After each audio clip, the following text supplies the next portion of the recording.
Hi guys, the project I chose to do for engineering in real life is based on my speakers. I chose that because I'm interested in doing electrical engineering and that seems like something I'd be designing. Um, so a speaker has four main parts, and I've drawn a picture for you to try and illustrate those parts from the inside.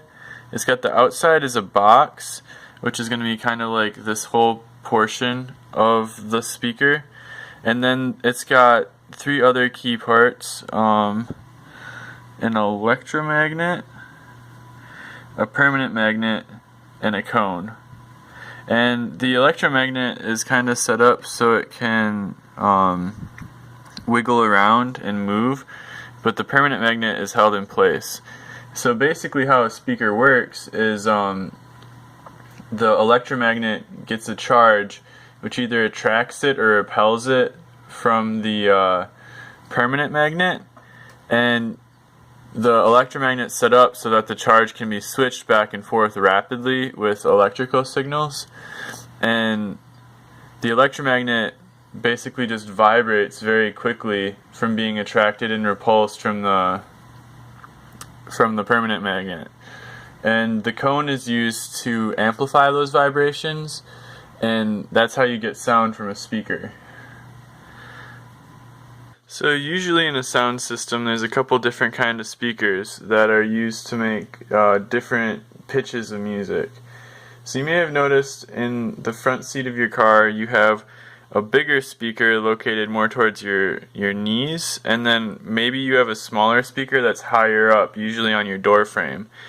The bigger speaker is called a woofer, and it's used for medium to low music, and the smaller speaker is called a tweeter, and that's used to create higher pitched music.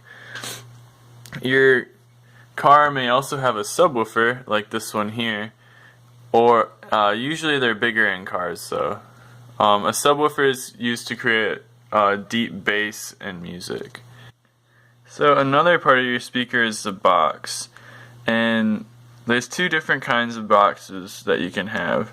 One is called a sealed box, and a sealed box basically is just a box like this one here, but without this hole in the middle. And when the hole isn't there, it makes the notes more crisp, and you usually get a better reproduction of the music, but it requires more power because the pressure builds up inside the box while the speakers are vibrating, so it causes the speakers to require more power to vibrate as the pressure increases. And then the other kind of a box is the one seen here, and that's called a ported box. And a ported box has a hole in it to allow for airflow to occur. And that allows for a more boomy and loud bass, but it's usually less accurately sounding.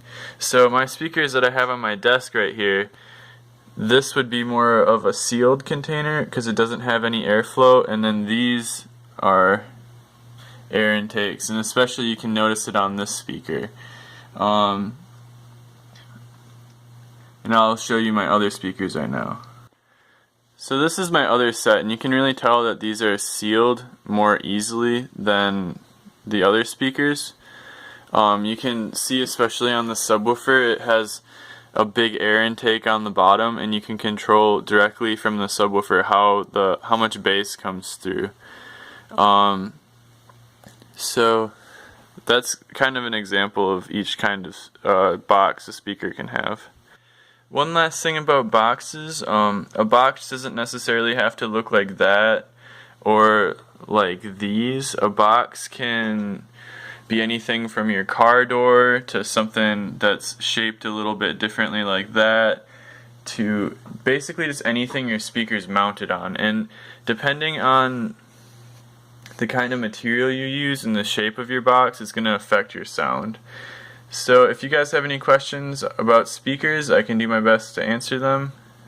Other than that, have a nice day.